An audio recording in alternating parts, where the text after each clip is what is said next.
अस्सलाम वालेकुम। प्रोग्राम सहाफ़ी में मतीउल्लाह चांद और प्रोग्राम सहाफ़ी में दो बड़े सियासी हमारे आज के मेहमान Rana Ehsan Afzal, coordinator to prime minister, जो वज़ीर आज़म शहबाज शरीफ के अहकामात पे अमल दरामद को यकीनी बनाते हैं, और उनके साथ मौजूद हैं एडवोकेट शोएब शाहीन, तहरीक इंसाफ के रहनुमा।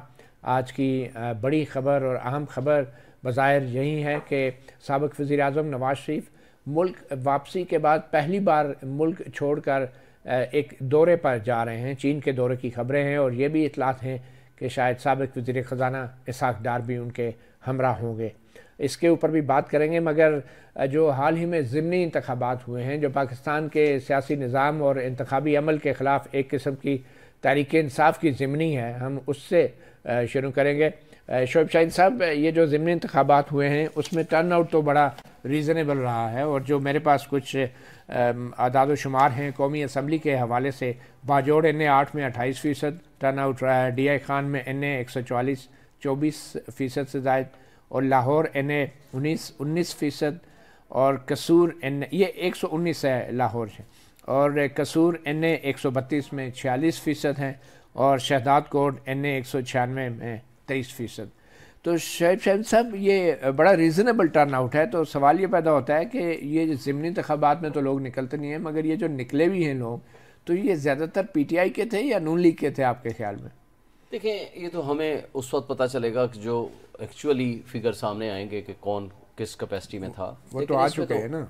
मैं उससे आगे चलता हूँ ना कि जो धांधलियों के तरीक़ा वारदात इन्होंने चेंज किए हैं, जैसे पिछली 8 फरवरी को था, ये नहीं कह सकते कि 8 फरवरी का रेप्लिका है, उससे ज़्यादा वर्स्ट काइंड ऑफ जो रिगिंग है ना वो सामने आई है उस दिन। जनरली हालांकि बहुत सारे इक्का दुक्का वाक़यात हैं, मसलन मेरे हल्के में भी, मैं यहाँ इसी कॉन्स्टिट्यूंसी से इलेक्शन लड़ा, मेरे हल्के में भी कुछ लोग जो इनके प्रेजाइडिंग ऑफिसर इनके पसंदीदा थे, वो 3-3 फॉर्म उनको दे रहे थे। हमने फिर पकड़ा, उनको बिठाया, उनको बाद वो ठीक हो गए। लेकिन उसके बावजूद मैंने 1,05,000 वोट लिया, मेरे मुकाबले ने 50,000 वोट लिया। लेकिन वो अलग बात है कि जिस तरह धांधली ज़्यादा हुआ है और जिस तरह फॉर्म 45 बदली किए गए हैं और 47 नया बदली किया गया, इनको ये एक्सपेक्टेशन नहीं थी कि रात को जब पता चला ये सारा कुछ हुआ, जिस तरह नज़र आया, और चीफ इलेक्शन कमिश्नर रात की तारीकी में कहीं मिलने चले गए, वापस आते हैं तो अब 8 फरवरी की बात कर रहे हैं, बदलने शुरू हो गए। लेकिन कल जो कुछ हुआ, ये बदतरीन किस्म की एक तरह से रिगिंग थी, तसलसल भी था, उससे वर्स्ट काइंड थी। अच्छा। वर्स्ट काइंड इस तरह थी कि दिन की रोशनी में आपके सामने टप्पे लग रहे हैं, अभी भी मेरे पास वीडियो मौजूद है, मैं आपको देता हूँ। बंदे वहाँ प्रेजाइडिंग ऑफिसर से इंटरव्यू दे रहे हैं कि जनाब बंदे आए, आकर के 800-900 वोट पता नहीं कितने आकर के डब्बों में डाल के चले गए ज़बरदस्ती। बाकी जो कुछ हो रहा था, अब मसलन कोई इंटरव्यू हो रहा है, सामने वो कवरेज कर रहे हैं, रिपोर्टर्स को और कैमरामैन को उठा करके ले जाती है पुलिस। यानी कोई चीज़ उन्होंने कहा रहने ना दी जाए। इसी तरह बाकी इलाकों में भी उसी तरह की बदमाशी की है इन्होंने। इससे पहले कि जो प्री पोल रिगिंग थी उसके अलावा थी। बात यह है कि इन्होंने गवर्नर हाउस में बैठ के उन्होंने फॉर्म 45 पहले साइन करा लिया, और जिन्होंने रेजिस्ट किया उनको मारा। गवर्नर हाउस में हमारे पास एविडेंस है, और वो कुछ लोगों ने आकर वो जिन्होंने अपनी वीडियो बनवाई है, जो प्रेजाइडिंग ऑफिसर से, उनको मारा, खवातीन तक को मारा, जिन्होंने रेजिस्ट किया कि जी नहीं हम साइन नहीं करेंगे। और इस तरह जो पोलिंग एजेंट्स हमारे बैठे थे उनको कहा जी बस ये साइन कर दें, कुछ लोगों को कहा साइन कर दें, इसलिए कर दें कि जी हम बाद में इसका रिजल्ट आपको दे देंगे। लोगों को उठा लिया और जो कुछ किया सबके सामने। अच्छा शाहीन साहब, मगर मैं ये कहता हूँ जी, सवाल ये पैदा होता है कि आपने कहा कि ये 8 फरवरी का तसलसल था, और PTI तो खुलम खुला कह रही है कि इस इंतखाबी अमल पे आपका कोई एतबार नहीं है, कोई क्रेडिबिलिटी नहीं है। तो ये जो ज़िमनी इंतखाबात में PTI के लोग बकौल आपके अगर निकले हैं, तो फिर उनको एतमाद कैसे हो गया? इतनी बड़ी तादाद में वो कैसे निकल आए? ये ज़िमनी इंतखाबात में तो बड़ी अच्छा टर्न आउट है ये, तो ये PTI के लोग फिर क्यों निकले अगर उन्हें एतमाद ही नहीं है सारे सिस्टम पे? और ये 8 फरवरी का तसलसल। सबसे पहली बात यह है, हम इस निज़ाम को एक्सपोज करना चाहते हैं, इसलिए हमारा हर वर्कर इसको जिहाद समझ के निकलता है। अच्छा। कि हक के हुक्मरानी आइन के मुताबिक, मतलब इतना भी मायूस नहीं है कि वोट ही डालने ना आए, वोट डालते हैं। देखें हमारे साथ जो कुछ किया, मुझे बताएं, बल्ले के निशान छीने, मगर इस सिस्टम से उम्मीद है आपके वर्कर को अभी? देखें, आज भी हमें अगर उम्मीद है आइन कानून की बालादस्ती से है, इंसाफ के निज़ाम की बेहतरी से है, उसके अलावा कोई नहीं है।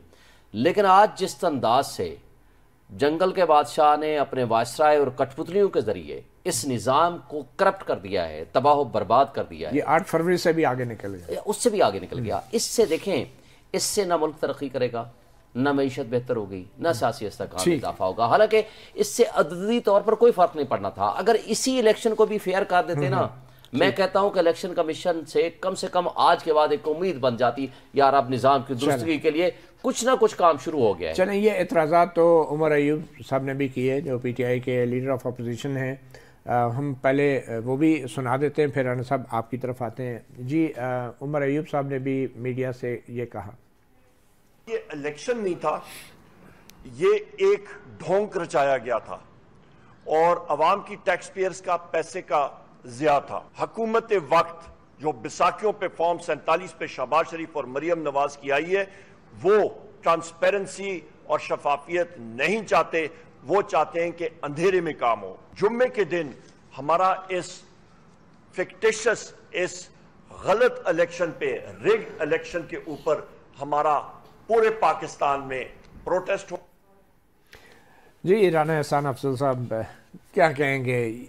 ये एक ढोंग रचाया गया, उमर अयूब साहब कह रहे हैं इलेक्शन। उमर अयूब साहब ये बात, सबसे पहले तो उमर अयूब साहब और इनकी बातों से लग रहा था कि ये डस्का के इलेक्शन में जो इनके दौरे हुकूमत में हुआ था उसके बारे में ये बयान फरमा रहे हैं।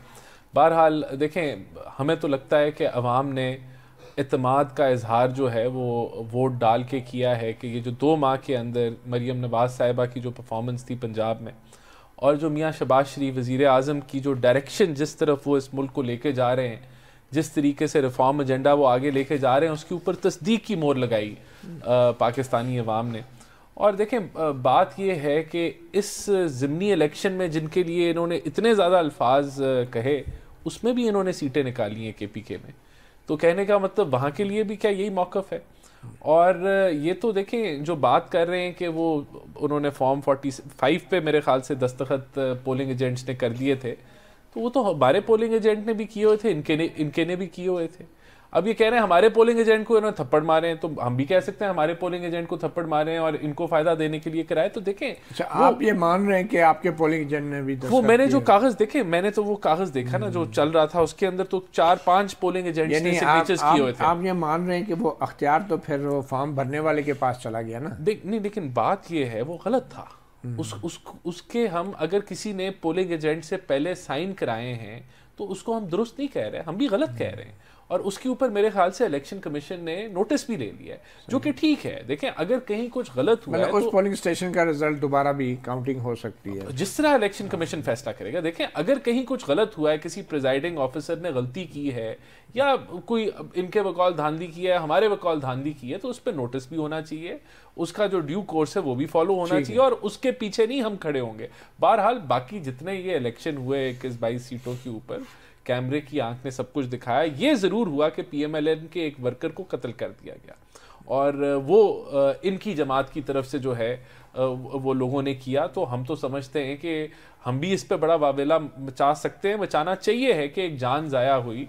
और वो इनके जो, अब मैं क्या कहूँ, कितना सख्त लफ्ज़ इस्तेमाल करूँ कि कोई भी इलेक्शन इतना अहम नहीं होता कि कोई वर्कर जो है वो अपनी जान खो बैठे। आपको वावेला तो नहीं, आप तो हुकूमत में, आपको तो एक्शन लेना वो लिया, एक्शन लिया, और उनको गिरफ्तारियां भी पेश। आपने ये कहा कि 2 माह की कारकर्दगी की बुनियाद पे इलेक्शन हुए, तो ये जो इलेक्शंस होते हैं, अगर 2 माह की कारकर्दगी की बुनियाद पे आपको कौमी असम्बली की 3 सीटें मिल गई हैं, तो जो 5 साल की कारकर्दगी की बुनियाद पे 2018 के नताइज आए थे, तो उस वक्त अवाम ने कोई गलत फैसला किया था उस इलेक्शन में और इस इलेक्शन में? फिर क्या फ़र्क है? देखिए, उस इलेक्शन में हमारा मौक़िफ़ तो बड़ा क्लियर है, और बहरहाल फ़र्क क्या है दोनों में? मैं आपको फ़र्क मैं बताता हूँ ना। देखें, 2018 के इलेक्शन में हमें बहुत तफशीश थी और हमने उसका इजहार भी किया, और कुछ चीज़ें अब साबित भी होगी, लेकिन हमने जो भी हमारे इशूज़ थे, जो भी हमने पॉइंट रेज किए थे, हमने रास्ता क्या अख्तियार किया था। इलेक्शन ट्रिब्यूनल्स में गए, और बाकी देखें, वो तो एक जब सेटअप आया तो उसने तो ऑपोजिशन से बात ही नहीं करना गवारा की, उसने तो अपने कोलिशन पार्टनर से बात गवारा नहीं करने की। तो हम तो इनको कह रहे हैं कि अगर आपके कोई इतराज़ात हैं, कोई भी इतराज़ात हैं, आप पार्लियामेंट के अंदर आएँ, वहाँ हम कमेटी बनाएंगे। और ये बिलावल साहब भी कह चुके हैं कि तो रास्ता वही है, हम इनकी तरह उस कमेटी को जो है वो ताला नहीं लगाएंगे। चलें, मुस्लिम लीग ने आपकी तरफ ही आऊँगा। मुस्लिम लीग नून के जो इस्लामाबाद से बकौल उनके जीते हुए जो रहनुमा हैं डॉक्टर तारिक फजल चौधरी, उन्होंने भी आज ज़िमनी इंतखाबात के हवाले से जो PTI ने धांधली के इल्ज़ामात लगाए हैं उन इल्ज़ामात का कोई जवाब दिया। फिर डॉक्टर तारिक फजल चौधरी के बाद फिर हम बात करेंगे शोएब शाहीन से। इलेक्शन नताइज से वाज़े तौर पे दो बातें सामने आती हैं। नंबर एक, पाकिस्तान मुस्लिम लीग नून की क़यादत और मौजूदा हुकूमत पे अवाम का मुकम्मल एतमाद, और दूसरी जानिब जो मुल्क में आपको एक झूठ का, नफ़रत का और मनफी सियासत का बयानिया है वो भी आपको दफन होता हुआ नज़र आ। जी, डॉक्टर तारिक फजल चौधरी कह रहे हैं कि झूठ, मुनाफिकत और मनफी सियासत का बयानिया रद्द कर दिया अवाम। अब्दुल्ला जान साहब, मैं आज भी आपके प्रोग्राम से व साथ से मैं डॉक्टर तारिक फजल साहब को कहता हूँ 180 पोलिंग स्टेशंस के ऊपर टेम्परिंग और मैनिपुलेशन हुई है। वो 180 पोलिंग स्टेशंस 387 टोटल थे, वो 180 के 80 मेरे पास ओरिजिनल शेप में मौजूद हैं। ये ओरिजिनल आप ले आएँ। दो जगह हैं जहां डिसाइड करा लेते हैं, छोड़ें आप अदालतों को। इस पे तो राना एहसान साहब को भी कोई एतराज नहीं। हाँ, इनको कहता हूँ दो जगहों पे ले आएं, या प्रेस क्लब में आ जाएं, आप ओरिजिनल ले आएं, मैं भी ओरिजिनल ले आता हूँ टेम्परिंग के बगैर। आप तारीख बता देंगे। मैं तारीख बताता हूँ, जुमेरात वाले दिन आ जाए 5 बजे, जुमेरात वाले दिन 5 बजे हम वहाँ इकट्ठे हो। राना साहब आप लेके आ जाए, या दूसरी जगह आ जाए, फैसल मस्जिद में हम इसका फैसला कर लेते हैं। दो जगह हैं, मैं ले आता हूँ, आप अपने भी ले आए। फॉर्म 45 जो टेम्पर्ड नहीं हूं, हम आपके साफी भाइयों की मौजूदगी में दिखाएंगे, वहां से फैसला ले लेंगे। जो फैसला साफी कर देंगे हमें काबिल कबूल होगा। एक बात, अब मैं आता हूं 2018 के इलेक्शन में। मेरे भाई ने फरमाया कि जी कमेटी बनी थी। मुझे बता दें 2018 के इलेक्शन के ऊपर इनके बहुत एतराज़ात आते हैं। कमेटी हमने नहीं बनाई या हमने नहीं चलने दी। परवेज खटक साहब उसके सरबराह। मैं उससे आगे चलता हूँ। 16 महीने तो अपोजिशन भी इनकी थी, इक़्तिदार भी इनका था। मुझे बता दें किसने रोका था कमेटी से इंक्वायर करने के बारे में या कोई जुडिशल कमीशन बनाने के बारे में? क्यों नहीं किया? नंबर 1। नंबर 2, 3 साल आपने नहीं किया, इनके 16 महीने पे आप इल्जाम डाल रहे हैं। ये भी तो ज्यादती है ना। नहीं मतियुल्लाह जान, एग्रीव्ड कौन था? ये है ना, हम तो नहीं थे ना। आप तो बेनिफिशियरी थे, आप तो बेनिफिशियरी थे, ये एग्रीव्ड थे। देखें, हम कहते हैं कि फ्री फेयर इलेक्शन हुआ। अच्छा, ये कहते हैं 2018 वाला। जी, ये कहते हैं कि वो गलत इलेक्शन। ये कह रहे हैं 2024 वाला फ्री एंड फेयर हुआ। चले, तो फर्क तो कोई नहीं है। आगे आने से पहले मैं इनकी बात का, सिर्फ एक बात का मुझे बता दें, दो बातों का जवाब दे दें। एक ये कि 16 महीनों में इनको किसने रोका था कोई कमीशन बना के उसको डिग आउट करते हैं कि ये इलीगलिटीज हुई हैं। नंबर 1। नंबर 2, कितने इनके लोग थे जो फॉर्म 45 लेके हमारी तरफ फिर रहे हैं, जो आज हम फिर रहे हैं? कितने लोग थे? तब तो फॉर्म 45 में गेम हो गई थी। तीसरी बात भी इसमें मौजूद है, वो ये है कि क्या इनकी पार्टी का सिंबल का निशान छीन लिया गया था? चौथी बात मौजूद है, हम तो किसी SHO से बात नहीं कर सकते। टिकट्स तो इनसे भी छीने गए थे सेनेट में। आपको जीप के निशान याद होंगे। एक बात करें मतियुल्लाह जान, सेनेट में पढ़े लिखे लोग हैं। यहाँ 70% पॉपुलेशन हमारी नाखादा है। अच्छा, वो ठीक हो गया था सेनेट वाला, आप कह रहे हैं। मतलब ठीक है, वो भी गलत था मगर नहीं होना चाहिए था। मगर बात यह है कि वहां पढ़े लिखे तो हैं, किसको वोट देना है? यहाँ MNA और MP ने वोट डालना है ना। यहाँ आपको पूरे करोड़ों की तादाद में लोगों का हक है कि वो अपनी पार्टी का सिंबल देख के वोट डाले। चले, वो तो सुप्रीम कोर्ट का फैसला ना, अब ये क्या कर सकते हैं इसमें। मैं एक छोटी सी ब्रेक लेते हैं और ब्रेक के बाद हमारे साथ मौजूद हैं Rana Ehsan Afzal, coordinator to prime minister, और PTI के रहनुमा एडवोकेट शोएब शाहीन।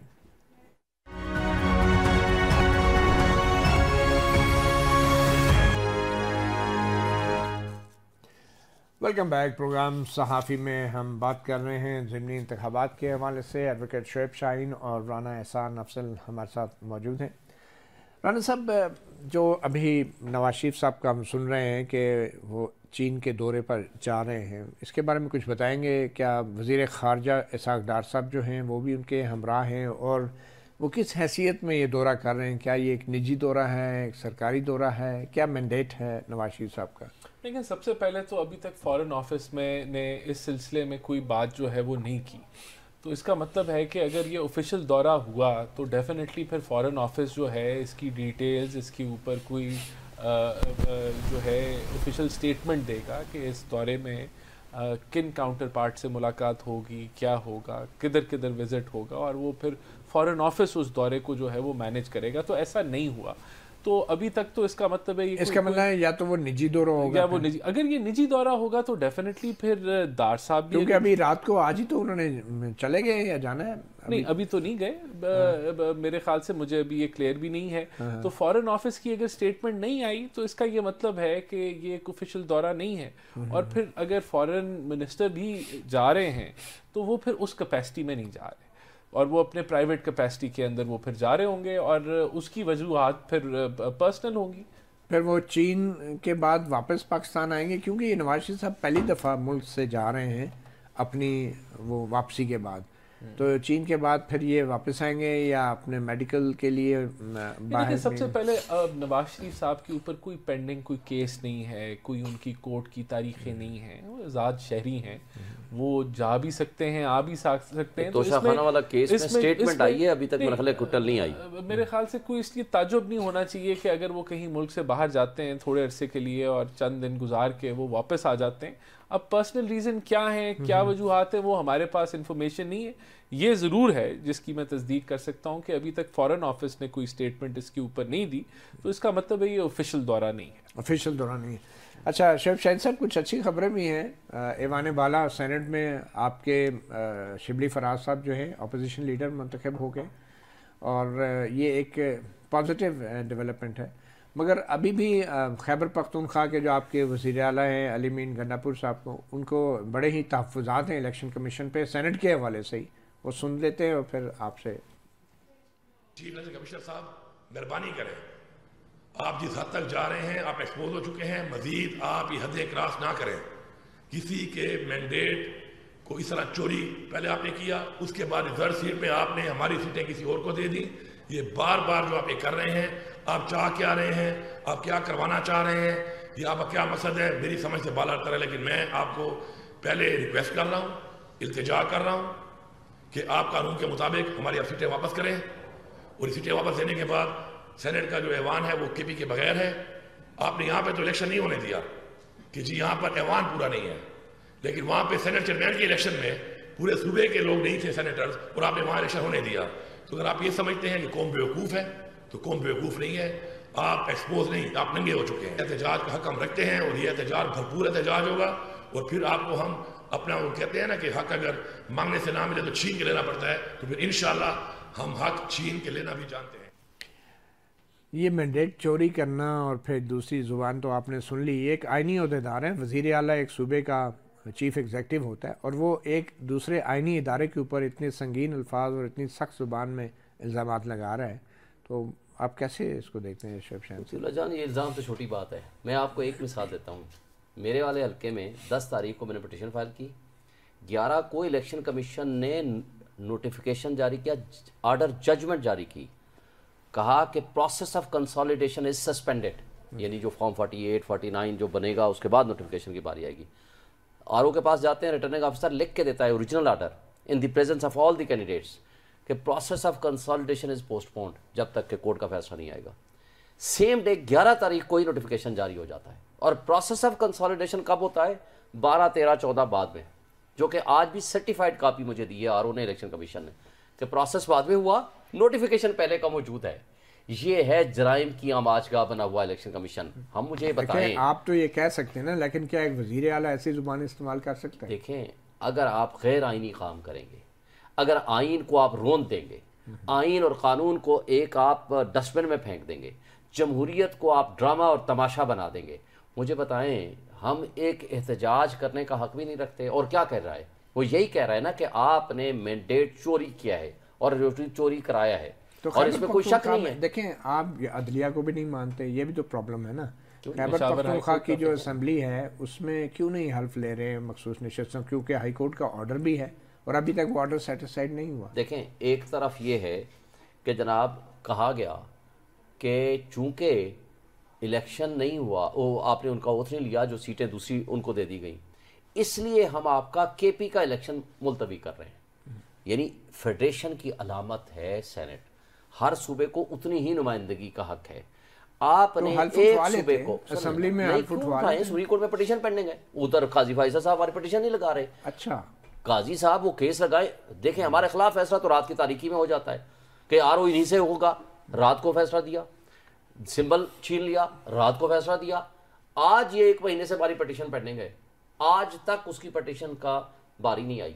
बात ये है कि हमारी पटिशन का फैसला कर दें, क्या जो फैसला होना है ताकि उसकी रोशनी में आए। अच्छा मुझे ये बताएं, जब ये कहा गया कि जनाब चूंकि ये फैसला नहीं हुआ, हालांकि कॉन्स्टिट्यूशन में लिखा हुआ है आर्टिकल 60 आई थिंक कि मेयर लीग अगर कोई सीट खाली होगी या उस पर उसका ओथ नहीं हुआ होगा, उसकी बुनियाद पर सेनेट का इलेक्शन किसी सूरत मुलतवी नहीं होगा, लिखा हुआ आइन में। तो आइन के मुताबिक आपने अमल करने के बजाय आपने 1/4 ऑफ द फेडरेशन को आपने उसके ऊपर हमला कर दिया। ये तो फेडरेशन के खिलाफ एक तरह की साजिश है जो इलेक्शन कमीशन ने किया। आपने यानी एक सूबे को उनके हक से महरूम कर दिया। अच्छा अगर ये था तो फिर मुझे बताएं चेयरमैन सेनेट का इलेक्शन फिर क्यों करा दिया आपने? यानी 1/4 तो आपका आज भी इनकम्प्लीट है ना। आप जब सेनेट इनकम्प्लीट है, वही प्रिंसिपल है कि आपके मुताबिक कि वहां जी 5 बंदों ने या 7 बंदों ने ओथ नहीं लिया, 5-7 की बुनियाद पर आपने सेनेट का इलेक्शन रोक दिया, मगर सेनेट चेयरमैन का इलेक्शन फिर कैसे करा दिया? अगर वही रीजन देनी है तो उसको कैसे आप देखें जो जेन्युइन। चले हम थोड़ा सा दूसरा मौके पे ले। जी राणा साहब, लेकिन सबसे पहले तो ये वही इलेक्शन कमिश्नर हैं जिनके बारे में खान साहब तारीफ़ किया करते थे, और जो परवेज़ रशीद साहब है उन्होंने तारीफ़ी ख़त लिखा था, और इनको अपॉइंट भी जो है वो जो एक आइनी प्रोसेस है उसके मुताबिक इनकी अपॉइंटमेंट हुई। अब ये इनको क्योंकि इनके खिलाफ फैसले आ रहे हैं, इनको ये पसंद नहीं है और ये वावेला मचा रहे हैं। अभी भी सॉरी परवेज रशीद ने या शेख रशीद साहब? सॉरी शेख रशीद साहब, सॉरी शेख रशीद साहब ने उन्होंने बड़ा वो तारीफी खत लिखा था, और मेरे ख्याल से आज भी वो मौजूद होगा इनके पास, इनको चाहिए मंगवा के इसको जरूर पढ़ें। तो खैर वो शेख रशीद से भी नालान लगते हैं, आजकल सारों से ये नाराज हैं। तो अब भी जब वो उनकी अपनी आईनी मुद्दत मुकम्मल होगी तो उमर अयूब साहब जो हैं वो फैसला करेंगे प्राइम मिनिस्टर के साथ कि अगला चीफ इलेक्शन कमिश्नर जो है वो किसने लगना है। पहले तो जो है ये चीज़ क्लियर होनी चाहिए। देखिए बात ये है कि पेशावर हाई कोर्ट जो है वो कहता है कि आप ओथ करवाएं, तो आप ओथ करवाएं। आप गंडापुर साहब की वो प्रेस कॉन्फ्रेंस अगले दिन सुनने, वो कहते हैं कि जी हम लड़ेंगे और हम नहीं मानेंगे और हम पता नहीं क्या कर देंगे। किससे लड़ेंगे? अदालतों से लड़ेंगे। ये अदालतों के अहकामात नहीं मानेंगे, या जो आईनी तौर पे आज़ाद अदारा है इलेक्शन कमीशन उससे लड़ेंगे। तो फिर पीछे क्या रह जाता नहीं, है? लेकिन सुप्रीम कोर्ट में वो कह रहे हैं अपील भी नहीं लगा रहे ना, इनके उसका जल्द फैसला हो जाए तो ये मसला ही आ। देखिए ये तो अब हमने क्या किया जी, हमने सुप्रीम कोर्ट के जो प्रैक्टिस एंड प्रोसीजर जो बिल था हमने तो वो इम्प्लीमेंट किया। वो तो 1843 तक है ना, लेकिन ये तो अपील है, वो लेकिन देखिए ये तो उन्होंने लगाना है ना, चीफ जस्टिस साहब ने लगाना है, तो आप चाहते हैं कि जल्द आप भी लग जाए। हमें तो उससे हमारा लेना देना कोई नहीं है ना। बात ये है कि इनको पहले वो आते इनकी बड़ी ज़्यादा बिगड़ी हुई हैं। इनकी पहले आती थी पिटिशन या जो भी, और वो भी आई भी नहीं होती थी तो वो लग जाती थी। तो अब इनकी पुरानी आदतें, अब ये नॉर्मल रूटीन में जब चीज़ें आई हैं तो इनको लग रहा है कि इनके साथ कोई ज्यादती हो रही है। मेरा नहीं ख्याल, बहुत सारे लोगों की पिटिशंस हैं जो पेंडिंग पड़ी है, लेकिन सवाल तो ये है ना कि एक स्टैंडिंग ऑर्डर है उसको क्यों नहीं इम्प्लीमेंट करा रहे। ठीक है। अच्छा चौधरी परवेज़ इलाही साहब जो हैं गुजरात में, उनके भी नताइज जो आए हैं उस पर भी बड़े पीटीआई वालों को यकीन एतराज़ है, क्योंकि वो पीटीआई के सदर हैं और वो इतने बड़े मार्जिन से वो हारे हैं, तो इसके ऊपर कुछ सवाल ज़रूर उठे। इस पर हम बात करेंगे एक छोटी सी ब्रेक के बाद।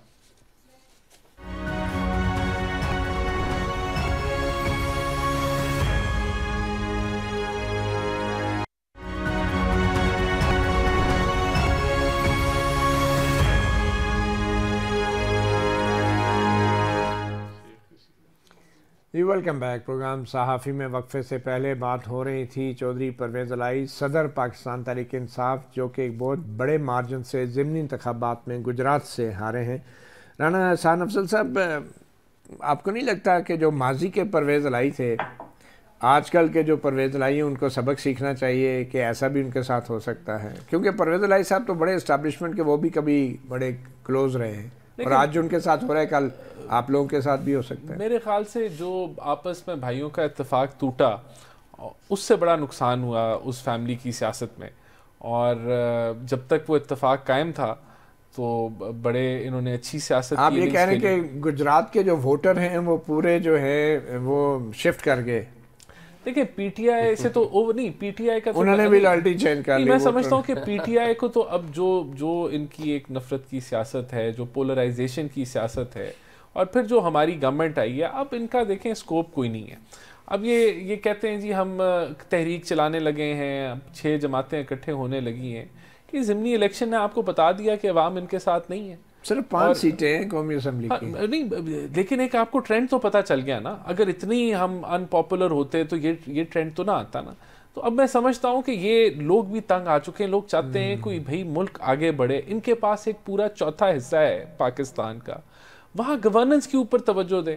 वहाँ तवज्जो कोई नहीं है, वहाँ सारी अकबरा परवरी हो रही है और इल्ज़ामात हैं। आप उन्हें शेयर देंगे, सूबे का हिस्सा देंगे तो वो बेचारे कुछ कर सकेंगे। शेयर तो उनको देखें NFC अवार्ड के मुताबिक मिल रहा है। अच्छा? वो जो बाकी जो 1500 अरब रुपए अभी तक नहीं दिए। इनसे ये पूछे ना जो 1500 अरब ये कह रहे हैं, जब सुन लेना उसका जवाब सुन लेना, उसका जवाब बड़ा सिंपल है ना। जब इनकी हुकूमत थी तब कितने थे? यानी कि ये तो वो पुराने नहीं है, वो पुराने नहीं, मुझे नहीं पता फिगर, आप बता दें। मैं आपको बता रहा हूँ ना, मगर पुराने फिगर जो अपनी हुकूमत में इन्होंने नहीं दिए वो कह रहे हैं तो फिर अब आप भी नहीं देंगे। नहीं देखिए, पिछले 2 साल तो आपकी हुकूमत थी ना। देखिए 3 साल में नहीं हुए तो 2 साल में टाइम, अभी तो 2 महीने हुए शायद दे दें। देखिए उनमें हम तो जो लेकिन असल सवाल जो राना साहब कह रहे हैं ना कि अवाम ने इस नफरत की सियासत को रद्द कर दिया है, ये आप क्या समझते हैं? PTI नफरत की सियासत जान, मैं आपको एक गारंटी के साथ कहता हूं, आप मेरे साथ चलो, राना एहसान और मैं जिस मार्केट जिस जगह का ये कहते हैं ना, हम वहां सर्वे करा लेते हैं कौन किसके साथ है, किस पार्टी के साथ खड़ा है। Very simple. इलेक्शन से बड़ा सर्वे क्या होगा? और सर वो इलेक्शन है, तमाशे को, ड्रामे को, बेईमानी को, चोरी को, कठपुतलियों को आप इलेक्शन कहते हैं। आपके वोटर बड़ी तादाद में निकले भाई, निकले तो भाई मेरे तो 1,05,000 वोट निकला था ना। मैं इसका जवाब रिजल्ट क्या आया? नहीं, मैं इसका एक छोटा सा जवाब दूं। रिजल्ट इधर का वोट उधर, उधर का वोट इधर। अगर आपने इस तरह मैनिपुलेशन को आप इसको रिजल्ट कहेंगे, देखें रियासत रोकती है धांधली को। जब रियासती इदारे इस तरह कारिंदे बन के इस तरह की हरकतें करेंगे, मुझे बताएं बाजोड़ में क्या हुआ? ISI के लोग कहां गए? क्या उन्होंने तशद्दुद किया? क्या वो रिटर्न लेटर मौजूद है आज भी? ये पाकिस्तान हुआ, ये तो बहुत बड़े मार्जिन से वो बाजोड़ में वो जो शहीद हुए थे उनके भाई जीते, PTI के आपने उनको टिकट क्यों नहीं दिया? भाई नहीं दिया तो क्यों नहीं दिया? फैसला था ना, नहीं दिया। इसीलिए लोगों ने PTI को वो वोट नहीं दिया। तो हाँ, आपने उनके खिलाफ उम्मीदवार खड़ा किया ना। कब मना किया है?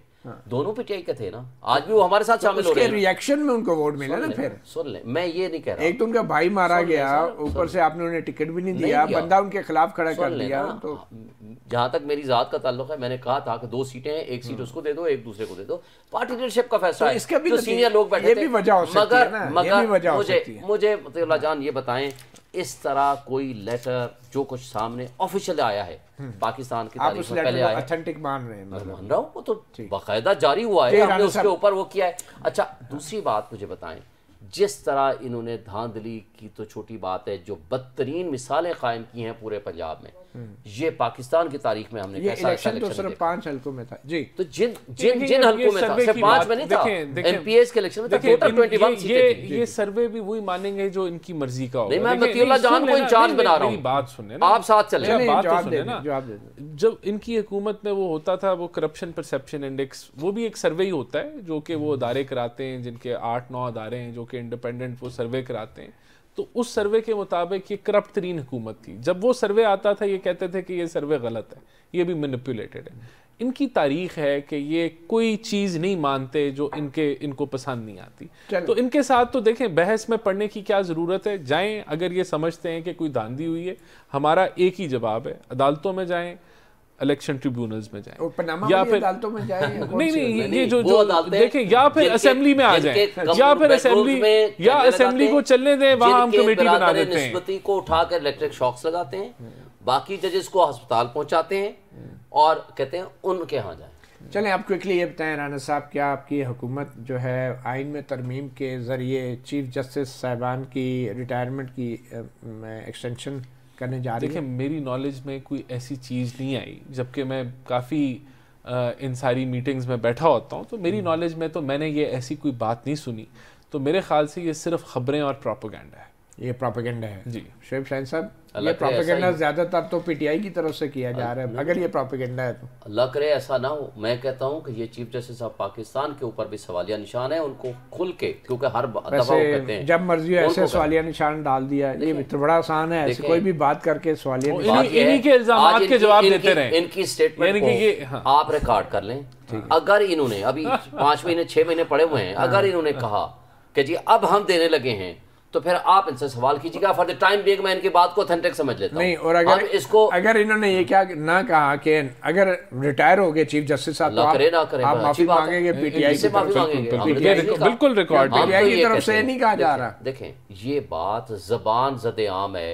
आपने भी सवाल किया, पीटीआई मैंने तो के नहीं लोगों किया। में, नहीं, हमारे लिए तो आम आपने नहीं सवाल है। किया ना, हमारे लिए तो हर आम नहीं है। सहाफी के पास देखें, चीफ जस्टिस ऑफ पाकिस्तान हर बात का जवाब देते हैं। मैं कहता हूँ इसका भी जवाब देते हैं कि जी हम ऐसी किसी किस्म की कॉन्स्टिट्यूशनल चलें, अमेंडमेंट अगर थोड़ा सा या इस तरह की कोई एक्सटेंशन हम suspense नहीं है। एक्सेप्ट करेंगे। अगर थोड़ा सा सस्पेंस रखना चाहते हैं तो इसमें हर्ज क्या है। चीफ जस्टिस साहब ने कोई ख़त भी लिखा है पीटीआई चेयरमैन इमरान खान ने, और उसमें काफ़ी सारी कुछ बातें की हैं। नैब चेयरमैन को हटाने की बात की है, भावल नगर वाक़े का नोटिस लेने की बात की है, जजों को धमकियाँ जो मिली हैं उस ख़त के ऊपर एक्शन की बात की है, और फिर 9 मई के वाक़े फ़ौजी अदालतों के ऊपर कमिश्नर रावलपिंडी का मामला है, इंतखाबात में धांधली के ख़िलाफ़ दरख्वास्तों की समाअत है, और फिर मखसूस नशस्तों की। इस ख़त के ऊपर आपके ख्याल में चीफ जस्टिस को क्या करना चाहिए?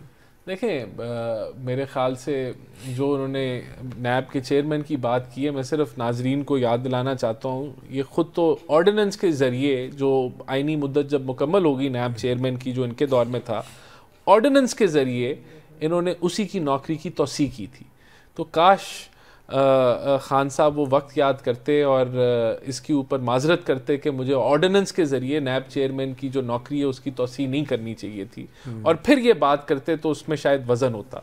तो मेरे ख्याल से देखें, अभी तो नैब के ज़रिए तो कुछ भी नहीं किया जा रहा। हमने तो अभी भी हम समझते हैं कि नैब अब तो नैब इंडिपेंडेंट नहीं है, अब तो आप कुछ कर भी नहीं सकते हैं। बाकी बन के इनके सामने खड़ा है। बाकी बात जो ये हालत ये है, वो रिटायर्ड जनरल है सर, क्या क्या हालत ये है, मुझे बताएं, एक केस चलाया, एविडेंस चलाई, जो गाड़ियां आप नहीं ले सकते रूल के मुताबिक, रेफरेंस बनाया, आज कहते हैं चूंकि नवाज शरीफ का है इसलिए इसको माफ कर दो, हमें ये रेफरेंस ही नहीं चाहिए, इनकी कुटल चाहिए। देखिए तो और मुझे बताएं, ये जो गैर सारी कानूनी, उन्होंने जो ख्वाहिशात की जो जैसे लिस्ट दी है, नवाज शरीफ के केसेस में जहां अपने प्रोसिक्यूटर्स के जरिए कनाइमेंट्स की है, जराइम का मुजरिम का साथ दिया है, जिस अंदाज से नहीं, इसके अंदर अगर इनके पास जो 3.5 साल की मुद्दत मुझे बताएं, तो ये कुछ तो एक ढेले ₹1 की कुछ तो साबित कर लेते हैं। कहते हैं कि ना इनकी गिरफ्तारी चाहिए। वैसे जावेद इकबाल साहब आपके दौर में अगर नहीं कुछ कर सकते इन्होंने तो आप क्या करना? नहीं, आपकी हुकूमत थी ना। ऑर्डिनेंस तो आपने बना के जावेद इकबाल के जमाने में तो इनके ऊपर सजाएं नहीं हुई। आप लोग तो जावेद इकबाल साहब की कोई वीडियो शेडियो मुबैना तौर पर रख के उन्हें प्रेशराइज, ऐसी कोई बात नहीं, सिर्फ ड्रामे हैं ये। अच्छा, वो तो ड्रामे तो वो है जो आप खुद चलाई हुई थी, पूरी कौम ने देखी। मुझे ये बताएं, जब इन्होंने कन्विक्टेड जिसके बाद आपने नैब का काम है प्रोसिक्यूट करना है या जाकर के डिफेंस काउंसिल के फेवर करना है, इससे तो जराइम में वो तो कनाइमेंट्स कर रहे थे। दफा तो वापस नहीं हुए ना, बहुत सारे केसेस जो हैं पहले भी वापस नहीं। देखिए बात बड़ी कानून में नैब के पास अख्तियार है, वो अपील दायर करे ना करे, मैरिज के ऊपर करे। यहाँ तो एक कन्विक्शन को जाकर कहते हैं ये कन्विक्शन ही गलत है। Thank you very much sir, thank you advocate Shoaib Shaheen और राना एहसान अफजल साहब। सहाफ़ी प्रोग्राम से इतना ही, इजाज़त दीजिए, अल्लाह हाफ़िज़।